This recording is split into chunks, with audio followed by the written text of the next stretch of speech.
Check, check. All right, hey, you are getting, no one is allowed, if you can give me more juice, Daryl. The half-court line, Abby, take your chair, put it in the middle of the gym, the literal middle. A little bit this way, a little bit this way, a little bit this way. No one is allowed to sit behind that chair.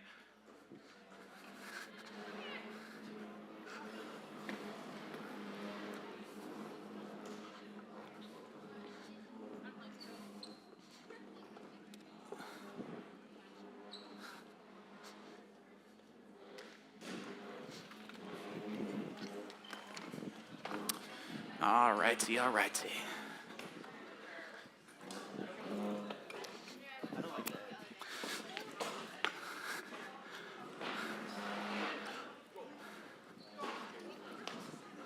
Where is haha?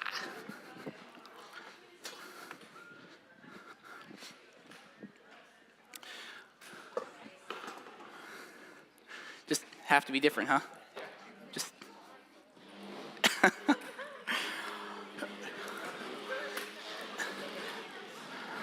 All right, we are looking good. Not as good as you on keys, man. All right, all right. Hey, so what is up, high schoolers? This is one of my favorite series that we do all year round because we get to talk about a topic and topics that are very relevant. And especially as high schoolers, this is actually the only week that we're technically split out middle school and high school. But we wanted to set the tone for week one being separated, and then we're going to be doing some things differently that we haven't done in previous years.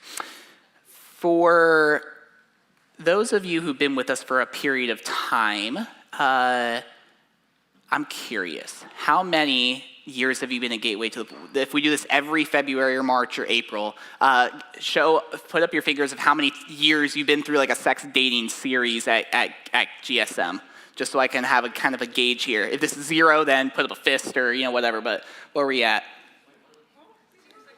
How many times have you been through a series? I'm seeing a 3, I'm seeing 5, I'm seeing 5, 4, 2. Does this one count or not? This one does not count. No, we haven't even started. 3, cool. 2, okay. These lights are really difficult. 0, love it. So good. Okay, cool. All right, right on. Well, we are starting off with you as high schoolers. We're having a conversation specifically around the idea of interest versus obsession. In romantic relationships, the difference between interest and obsession can be a gray one, and can be one that we're like, man, have you ever had a friend where you have felt like they're obsessed with an individual?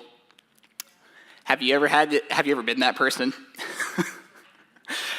Have you ever been someone who just all they ever talk about is dating or boys or girls, whatever? The idea of being interested in someone is perfectly fine and honestly encouraged, because God encourages romance and God encourages sex.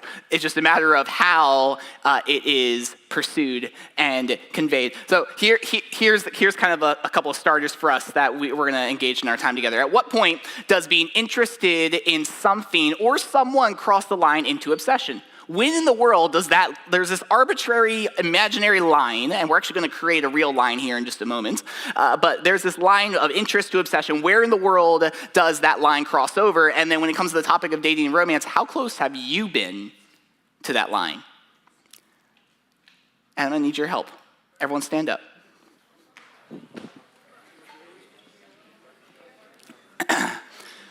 I'm going to put some statements on the screen. This half-court line is our divider. If you think the line on the screen is I'm just romantically interested in this person, you're going to stand over here. If you think, no, that crossed the line to obsession, you're going to come over here. All right? Interest, obsession. Here we go. Following someone on Instagram, just hitting the button to say I'm following you. Is that interest or obsession? Okay, great. All right, we're getting our gauge here. We're getting our gauge. Okay, cool. How about this one? Checking their Snap story constantly all day to see if they posted something new.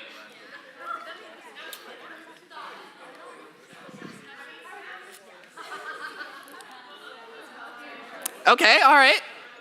So we have a little bit of difference here. Okay, how about this one? Saying hey to them when you see them in the hall.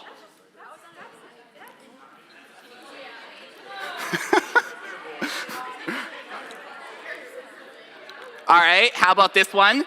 Intentionally being late to your next class to walk out of your way to pass by them in the hall for just 2 seconds.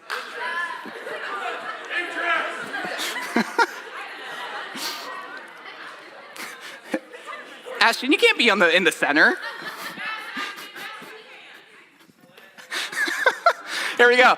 Sending someone a goodnight text. Oh, if it has a heart next to it, then it's an obsession. Okay, so just a goodnight text. Okay, great. How about this one? Having someone's face printed on a pillow.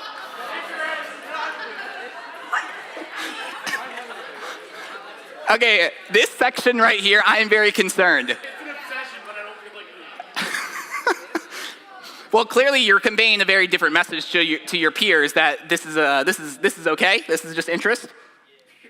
All right, good to know. Great. Feeling anxious when your partner spends time with any person of the opposite gender that is not you. That's valid.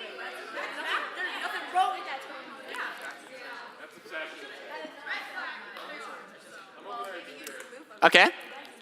Some of these are meant to be very clearly obsession. Some are meant to be very clearly interest, and some are meant to be right in the middle of debatable. Saying I love you after the first date. Obsession, interest. All right, here's a couple more. Thinking about going to the same college together so you don't do long distance.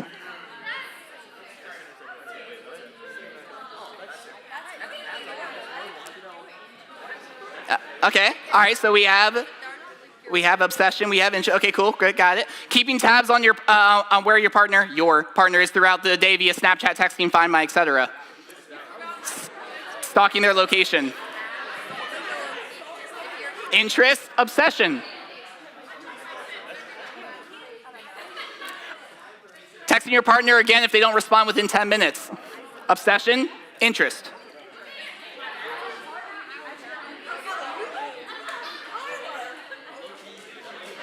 Checking in on how their spiritual life is doing. Interest, obsession.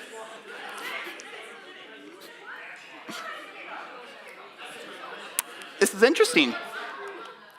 This could actually be a whole nother topic of, we won't go there, but it could be. Texting your partner randomly during the day to encourage them with something cute, to say something cute. That's corny. Well, that's corny, not obsession. Okay, all right. Building a playlist of someone, of all the songs that remind you of them. You just took like 3 steps towards obsession over here. Well, that's literally my last one, so I apologize. Okay, thank you. That was very helpful. Go take a sit.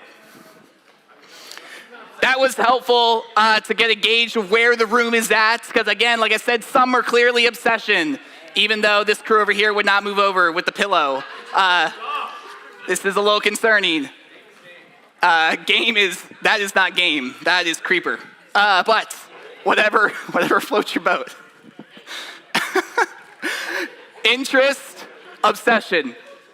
Interest, obsession. The line itself, as you saw, some were more clearly obsession, and some were like, I don't know. To me, it seems fine. To someone else, maybe not. What do you do, and how do you interact with that? Where we're tracking today and where we're going is this. The first couple blanks for you to fill out if you want to follow along in this way is we're going to process the conversation of how do you know if something is a romantic obsession? Romance itself is good. Interest itself is good. Sexual desire in and of itself is really good. When does it teeter a line towards unhealth? And when does it teeter a line towards obsessive tendency, impulsivity, etc.? Romantic obsessions, though exhilarating, though exciting, can lead to unwise and even sinful choices and lifestyles. And to help kind of paint a box, maybe this could be helpful for you, because you're wondering, well, like, give me a relative radar. Here's a relative radar. Maybe you think about yourself. Maybe you think about one of your best friends. I don't really know. But if you might be obsessed, if it's literally all you think about. If this person is all you ever think about, period, might be obsessed. If it's all you talk about with your friends in the locker room, on social media, to your best friend, to the random stranger on the street, that how professing your love of this person that you are, even though you haven't even met them yet. It's all that you talk about. It might be an obsession. If it's the only person you ever spend time with, it might, I'm not saying it is, it might be an obsession. It takes up most of your headspace just in general. Waking up, it's the first thing you think about. Going to bed, it's the thing that you think about. It takes up most of your headspace. How about your relationships suffer? Your friendships? Your family members? Maybe your sports team, coaches, friendships, etc. But the relationships around you, because you are just singularity focused on this one topic or person. And then lastly, your physical, mental, and spiritual health suffer. And maybe you don't remember the last time you picked up a Bible because you're just picking up your phone texting this person. Maybe your spiritual life is suffering, and that could be an obsession. Simply put, here's your next blank. When everything else in your life seems to fade out because of one person or a topic, which is dating, romance, etc., it's probably an obsession. Probably. I can't say objectively. I can't say with absolute truth. I'm just saying if one thing, one person fades, everything else fades to the background, it could be possibly an obsession. Now here's the thing about unhealthy romantic interest that turns to obsession.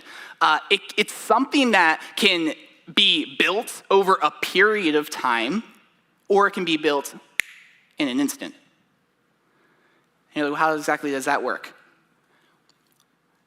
We know the concept of over time you get more and more interested and engaged, and then can again lend its hand towards obsession down the road into a relationship, or it just, again, not even take dating for them, just maybe even it's like a sport. You get interested in a sport, and then over time, it turns into anything, the only thing you ever do, and your workouts, and the way that you eat, and the way that you think, all is about that thing. It turns into a possible obsession. So it can gradually evolve over time.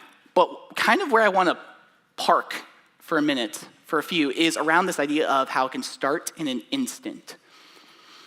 And in order to help with this, we're going to look at 2 Samuel chapter 11, of how can in romance, though good, though beautiful, though healthy, can turn into something wildly unhealthy, unwise, even sinful obsession without any time passing barely. There's a story in the Bible that you may be familiar with, and we're going to use it as our kind of little bit of our case study to talk about how a romantic interest turns into an obsession very, very, very, very quickly. 2 Samuel chapter 11, we're looking at King David, and how King David had a moment with a woman named Bathsheba. Now, David was a king over all of Israel. He had prestige, he had fame, he had popularity, he had money, he had it all. And as we look at the beginning of this text, it says this: in the spring of the year when kings normally go out to war, David sent Joab and the Israelite army to fight the Ammonites. They destroyed the Ammonite army and laid siege to the city of Rabbah. However, David stayed behind in Jerusalem. It was customary in biblical times for a king to go out to battle. They weren't just good looks, and they didn't just have good wisdom in how to lead a nation. They actually were very skilled warriors. So they were to be feared and revered. So kings would always go out to war, and they would usually be at the front. So what do we see here in this verse? It says that when the kings go out to war, David stayed home. So we have a problem already. David had been fighting tons of wars prior, and he was like, you know what? I deserve a rest. And you know what? He maybe did. But that is not what kings do. They go and they fight with their people, with their armies. So we have a scene here. Late one afternoon, after his midday rest, David got up out of bed and was walking on the roof of the palace. As he looked out over the city, he noticed a woman of unusual beauty taking a bath. Okay, so in the evening hours, David had finished taking a nap. He gets up, and it is customary, it's very normal for baths and showers to be on top of the rooftops because that's where they collect the rainwater, and the showers happen around this time of day. So David knew when he goes up onto the rooftop, he knows that there actually could be people bathing. So this wasn't like an innocent thing per se. He knew the time of day. You could maybe chalk it up to the fact that he was groggy because he just woke up and he didn't really know, he's discombobulated. Maybe you could say that, but probably not. He knew where he was going. He looked out and he saw a woman of unusual beauty taking a bath. So here's one principle for you to write down. The most dangerous place for you to be is any place you should have never been in the first place. David should have never been at the palace, and he should have never been on the rooftop at that time of day. But he was. So my question for you is, have you ever been in a place that deep down you know you shouldn't be, but you're there anyways? Have you ever been in a place where there's this thing, this kind of telling you, I don't know if this is a good idea, but you're there anyways? The most dangerous place to be is any place you should have never been in the first place. Let's hop back into our text. Next verse. He sent a servant, someone, to find out who she was, and he was told, she is Bathsheba, the daughter of Eliam, the wife of Uriah the Hittite. So he sends a servant to go inquire, who is this woman of unusual, breathtaking beauty? The servant comes back, and he says, hey, David, I just need you to know. Her name is Bathsheba. She is someone's daughter, and she is someone's husband, wife. There is a piece of me that I'm going to admit, I'm slightly reading into the text. However, when the servant comes and says, he could have just said, that woman's Bathsheba. I think he took an additional moment to say, King David, I think I know what you are thinking, and I need you to know this, that she is a daughter, and she's also a wife. Be careful with what you are thinking. But he didn't. Then David sent a messenger to get her, and he went and he came to the palace. He slept with her. She had just completed the purification rites after her menstrual period. Then she returned home. So, David said, I want her. I'm going to sleep with her. They had sex. Time passed, and Bathsheba reports, I'm pregnant.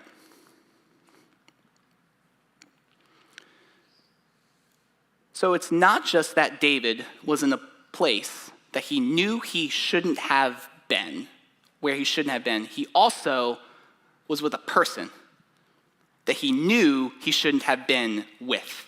The most dangerous person for you to be with is any person you should have never been with in the first place. David chose to look at a woman, objectify her, say she is a piece of meat, someone that I want to sleep with, and it doesn't matter who the heck she is. The most dangerous person for you to be with is the person you should have never been with before in the first place. Let me ask you, have you ever been with a person that you shouldn't have been with in the first place? But you justify it and you rationalize it. The text continues on. David finds out that Bathsheba's pregnant. He's like, crap, what do I do? So he summons Uriah, who's a part of his army. He's one of his soldiers. He calls him back from battle. He invites him to the palace. He wines and dines him, and he kind of schmoozes him and treats him well. And he says, hey, you deserve a night home. You deserve a night with your wife. Go home and sleep with your wife. And in the text, it says this. He told Uriah, go home and relax. David even sent a gift to Uriah that he had left after he had left the palace. But Uriah didn't go home. He slept that night at the palace entrance with the king's palace guard. David said, hey, go home, sleep with your wife. And I think it's interesting that the text even says David sent a gift. I hadn't caught that before. So very well, he probably sent some type of sexual gift in some sense to help with the sexual encounter. Most likely is what happened. To do whatever he could to help them have sex, and so they could look like the baby belongs to Uriah rather than him. But Uriah chose a different path. He said, why would I go into my own home, sleep in my bed, be with my wife, when my men are in the literal trenches, dying, food that is barely food, and I'm not going to do that. He was a man of great nobility and honor. The most dangerous position for you to be in is any position you should have never been in the first place. David was in a precarious situation. He had slept with someone else's wife. He brought the man to the palace, encouraged him to go and sleep with his own wife. Uriah didn't do it. So what did David have to choose to do? He had a moment in his own head probably between him and God, and he was like, you know what, I can either share the truth or I can dig deeper into the hole that I'm deep in, and we're gonna mess this up. So, what does he do? So next morning, David wrote a letter to Joab and gave it to Uriah to deliver. The letter instructed Joab, station Uriah on the front lines where the battle is fiercest, then pull back so that he will be killed. The position in which David was in was a position he should have never been in the first place. And he chose to take his white lie and his sin and take it deeper and deeper. He gave a letter to Uriah to give to Joab. He literally gave a letter to the dude he was about to kill and said, hey, take this to your general. He's like, okay, it's sealed with the king's seal. I'm not going to open it or whatever. So he took it to Uriah, and it literally said, kill him, kill me, is what the letter said. You know how horrible of a person you have to be to do that? So Joab assigned Uriah to a spot close to the city wall where he knew the enemy's strongest men were fighting. And when the enemy soldiers came out of the city to fight, Uriah the Hittite was killed with several other Israelite soldiers.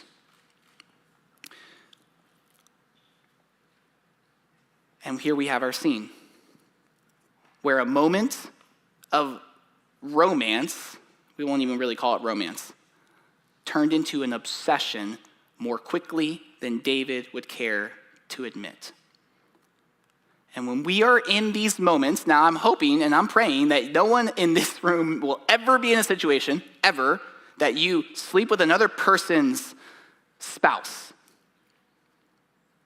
I hope just that alone, period, is it. Let alone kill the spouse to cover it up. But David did. And lies that we believe when we're stuck in an obsession are things like this. Oh, that won't happen to me. Oh, I won't get in trouble. It's okay. Have you ever thought that before? I'm the exception to the rule. David thought he was the exception to the rule. He was the king. But have you ever thought that? What I want isn't that bad. What I want isn't that bad. And you rationalize it and you justify it and you make little of what's something that is big. What I want isn't that bad.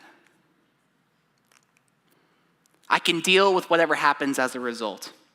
And you tell yourself, you know what, I'm strong enough. Yeah, it's probably not the best decision, but I'm strong enough to figure it out on the other side.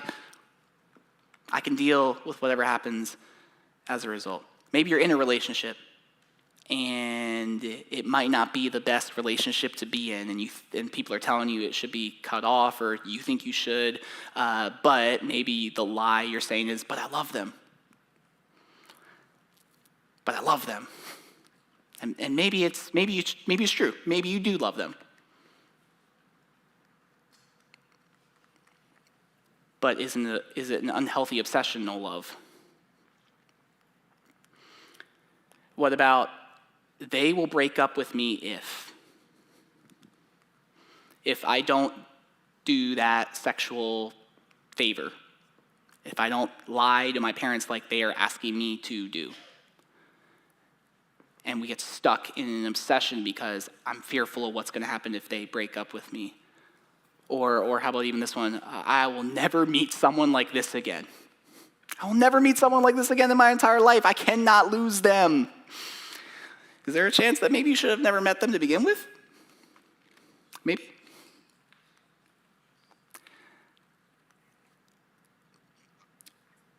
Is there a chance that you have thought through, wrestled through, believed one of these lies?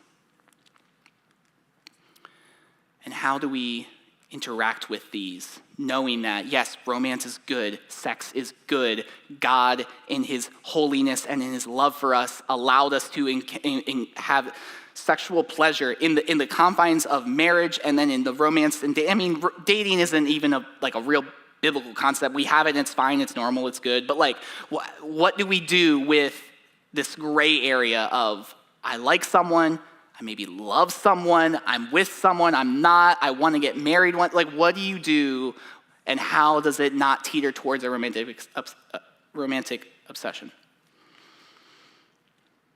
So there's the question.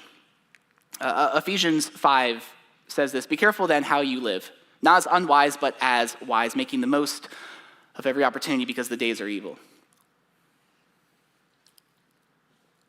Again, I said I'm hoping that you will never, ever, ever, ever, ever, ever, I almost want to make you promise, but I can't because we're sinful and we're broken. I almost want to make you promise that you will, if you are married one day, that you will never, ever, ever, ever, ever, ever, ever, ever sleep with another person's spouse or another person that's not your spouse. We are all broken, jacked up by sin. And we all can do things that we regret. I'm hoping that extreme does not happen. Many of the situations that we encounter through romance and dating have sometimes less to do with overt sin and more to do with, is this just a wise decision or not? And what do we do and how do we handle that? When there is interest, and it is healthy, and it is fun, and it is exciting, because it is. What do you do with that?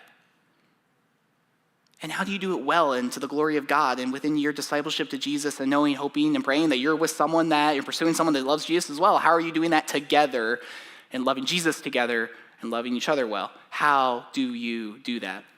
Many of the decisions that we make are not really overt sin, but more is it wise or unwise? So here's the thing, is that sometimes when the pressure is on, we lose perspective. When we get caught up in the moment, when we're in a situation that maybe we shouldn't be in, or a person that we shouldn't be with, or a position that we shouldn't be in, sometimes when the pressure is on, we lose perspective. So let's be real for a moment.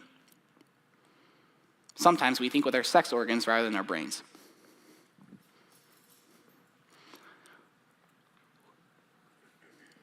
And we all can be guilty of it. We all are guilty of it. When the pressure is on, we lose perspective. And when we lose perspective, sometimes we end up thinking with our parts rather than our brain. And when we use our sex organs in an attempt to make wise decisions, the result, much of the time, not all the time, but much of the time, turns into obsessive and impulsive decision making. Have you ever been there before?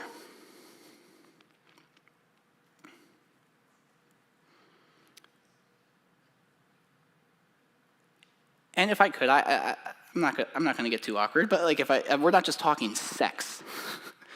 We're talking other physical elements of a relationship that maybe you'd be like, is this wise? Is this unwise? I'm not quite sure. Because there's some gray area to it, and I understand that. But if there was like a litmus test that I could ask you, there's 2 questions I would ask you. First one is this. Am I making this decision with my sex organs or with my brain? Just generally speaking, when you're in a moment, the question that you should pause for 5 seconds, because a lot of our bad decisions we make are impulsive, true? So stop for 5 seconds and say, am I making this decision? This thing I want to do, is this with my sex organs or is this with my brain? The logical center of my body. Now, you're like, Tony, what about your heart? Well, what about making decisions with my heart? Because I love them. Okay, cool. But Jeremiah 17:9 says that the heart is desperately wicked and beyond understanding. Our hearts are wicked. Our emotions lead us astray. So actually, in a sense, I'm kind of asking you to think with your brain, the logic center of who you are. Yes, emotions are a thing of God and great, but they're also terrible. And they lead you the wrong direction many a times. Second question is this. Is this stemming from my love for Jesus or my lust for romance? The decision that you're about to make, is this stemming from your love for Jesus or your lust for romance? Can you have a physical element of a relationship that stems from your love for Jesus? Absolutely.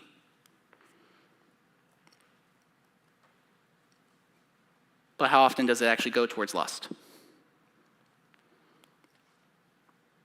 We can convince ourselves that we're the exception to conventional wisdom. Really, we're an exception to biblical wisdom. Because we get caught up in the moment, caught up in our head, caught up in our heart, and we think that we're the exception. And when it comes to obsessions as well, and it comes to romantic interests, to be dating someone is a beautiful thing. But I need to give you one piece of advice and one piece of warning when it comes to pursuing a relationship. Because this is also a marker of obsessive. And many people miss this. Another human being is not meant to carry the weight of all your emotional needs. If you are putting all of your emotional needs on one human being, I would say that's an obsession. And if someone is putting all of their emotional needs on you, they might be obsessed. Because human beings will fail each other. You cannot put all your emotional, physical, mental, spiritual needs on one human being. They will fail you. They will. So what do we do with this? Let's land the plane. Red flags, respect, relationships. First off, red flags. When it comes to interest versus obsession, you need to be honest with yourself. And you need to start noticing your own red flags.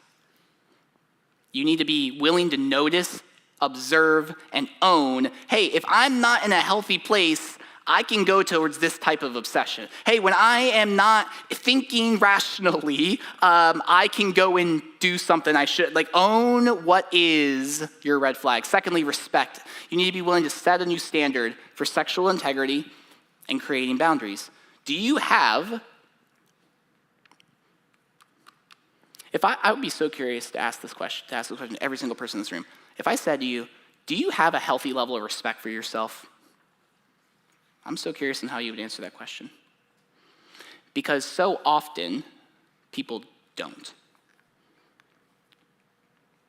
And it's lived out by lowering the bar of what relationships look like. Doing things you know you shouldn't do, saying things you know you shouldn't say, thinking things you know you shouldn't think, and so on and so forth. Do you have a level of sexual integrity and boundaries with yourself, with others, and before God? Thirdly, lastly, relationships. you need to share with the right people. And you need to realize that there's a ripple effect. King David, the one who had sex with a woman who wasn't his wife, the ripple effect was he killed the husband. Students, you need to know this, that your decisions, when you make a bad decision and when you make a sinful decision, is there forgiveness at the grace, is there forgiveness at the foot of the cross through Jesus? Absolutely. But that doesn't mean there still aren't consequences that ripple out. You need to know that if you make a decision that is not honoring to Jesus or to another person, there could be ripple effects like there was for David. So share with the right people, realize there's a ripple effect. And as we enter into small group time, you're going to get the chance to continue to unpack this conversation. And the invitation is to be honest. The invitation is to be willing to engage with the content, the questions, wherever you want to take the time per usual. That's your small group, your time. But to be honest, wherever it ends up going. And would you join me in a word of prayer as we invite Jesus into this small group space? Father, we just ask that as we take a moment to assess, to acknowledge, to know that we're flawed. We're broken people. We have sexual desire, and that's from you, but we are broken and sinful, so therefore we take it in a way that is unhealthy or sinful or lustful, and we don't want to do that. In our flesh we want to, but we know we shouldn't in you, so help. And would you give us the right understanding of our sexuality? Would you give us the right motivation of who to pursue, of how to go about the conversation of dating with our friends, with our the caring adults in our life, with you, Jesus. We need a lot of help in this area. So speak and use this time as you see fit in your name. Amen. Amen, amen. All right.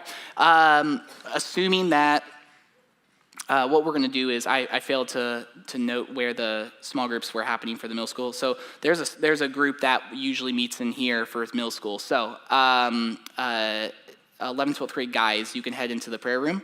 And then 9th and 10th grade guys, you can stay in here. Let's see. Actually, you know what? I take that back. 9th and 10th grade girls, you're gonna be in the gym. Sorry, guys, I'm gonna kick you out for this week. You're gonna go over to the nursery room, 9th and 10th grade guys. And then the other group should be able to go to your normal spaces. Yeah. Okay. Oh, wait, you can go to your normal room.